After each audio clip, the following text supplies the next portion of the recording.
Hello दोस्तों, कैसे हैं आप लोग। आशा करता हूँ आप लोग अच्छे होंगे। आप देख रहे हैं गुरुजी लड़कइयाँ। और इससे पहले हमने पढ़ा था आर्टिकल ए और एन का प्रयोग। आज हम पढ़ेंगे आर्टिकल द का प्रयोग कहाँ कहाँ होता है। चलिए शुरू करते हैं। तो हमने हेडिंग डाली है यूज ऑफ आर्टिकल और द का प्रयोग। ठीक है।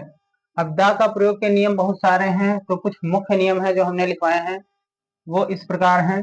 पहला नियम है द का प्रयोग नदियों, खाड़ियों, पर्वत समूहों, समुद्रों, आकाश आदि से पहले करते हैं। ठीक है।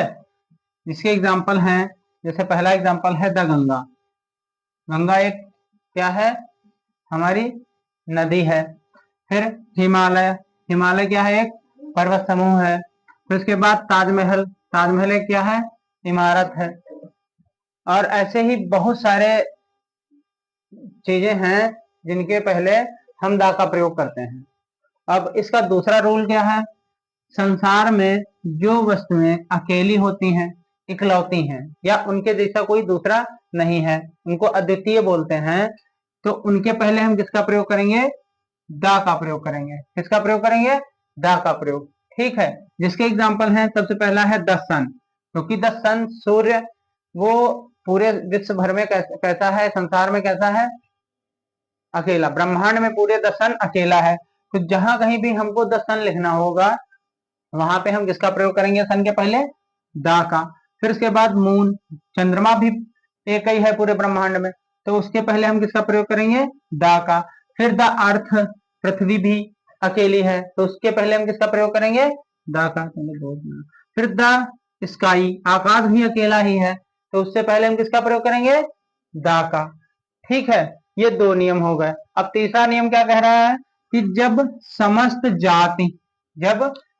जाति या वर्ग का बोध कराने के लिए एक वचनकर्ता के साथ, किसके साथ, एक वचन के साथ, और कॉमन नाउन हो। कॉमन नाउन मतलब जातिवाचक संज्ञा। क्या होता है कॉमन नाउन का मतलब, जातिवाचक संज्ञा।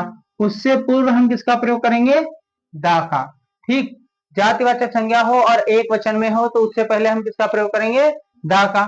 जैसे पहला लिखा है example, the dog the dog जो है तुम्हारा एक कॉमन नाउन है। तो जैसे इसका एक वाक्य अगर हम बोले तो होगा the dog is a faithful animal, कुत्ता एक वफादार जानवर है। अब यहाँ पे द डॉग का मतलब एक कुत्ते से नहीं है, डॉग का मतलब संपूर्ण उसके वर्ग या संपूर्ण उसकी जाति से है। कुत्ते की जितनी प्रजातियां होती हैं सारी की सारी वफादार होती हैं, इस दा का ये मतलब है। फिर उसके बाद बॉय, तो दा लगा है उससे पहले, सारी बॉय मतलब सारे लड़के। द गर्ल, सारी लड़कियां।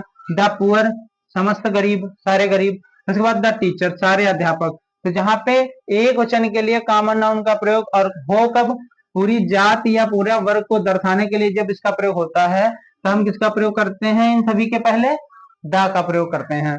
फिर उसके बाद नंबर 4 का जो रूल है वो इस प्रकार है, लिखा है, धार्मिक ग्रंथों, पवित्र पुस्तकों एवं सुपरलेटिव डिग्री। कौन सी डिग्री, सुपरलेटिव डिग्री से पहले हम किसका प्रयोग करते हैं, द का प्रयोग किया जाता है।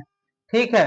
जैसे द गीता, ये क्या है, हमारी पवित्र पुस्तक। द गीता यानी गीता हमारी पवित्र पुस्तक है, उससे पहले हम किसका प्रयोग करेंगे, द का। हमको जहां कहीं भी गीता, रामायण ये सब लिखना पड़ता है, तो वहां पे हम क्या प्रयोग करेंगे, इन सबसे पहले द का। उसके बाद रामायण, रामायण एक हमारी पवित्र पुस्तक है, तो उसके पहले भी हम दा का प्रयोग करेंगे। उसके बाद कुरान भी हमारी पवित्र पुस्तक है, उसके पहले भी हम क्या प्रयोग करेंगे, दा। उसके बाद महाभारत, महाभारत भी एक पवित्र पुस्तक है, ग्रंथ है, उससे पहले हम किसका प्रयोग करेंगे, दा का। अब आती है सुपरलेटिव डिग्री की बात। डिग्री की 3 अवस्थाएं होती हैं, एडजेक्टिव की 3 डिग्रियां होती हैं, पॉजिटिव, कंपैरेटिव और सुपरलेटिव। तो सुपरलेटिव जब हम डिग्री का प्रयोग करेंगे, जहां कहीं भी जिस भी सेंटेंस में हम सुपरलेटिव डिग्री का प्रयोग करेंगे, उससे पहले हम किसका प्रयोग करेंगे, द का। जैसे द टॉलेस्ट, सबसे लंबा। द बेस्ट, सबसे अच्छा। तो जहां पे सुपरलेटिव डिग्री की कोई फॉर्म हमको लिखनी होगी, तो वहां पे हम सबसे पहले किसका प्रयोग करेंगे, द का। आज के लिए इतना ही। आशा करता हूं कि मेरे द्वारा दी गई जानकारी आपको अच्छी लगी होगी। अगर आपकी कोई भी क्वायरी हो तो आप कमेंट बॉक्स में कमेंट कर सकते हैं। और कृपया मेरे चैनल को सब्सक्राइब करिए और हमारे वीडियो को लाइक करिए और अपने पढ़ने वाले दोस्तों के साथ शेयर करिए। Thanks for watching.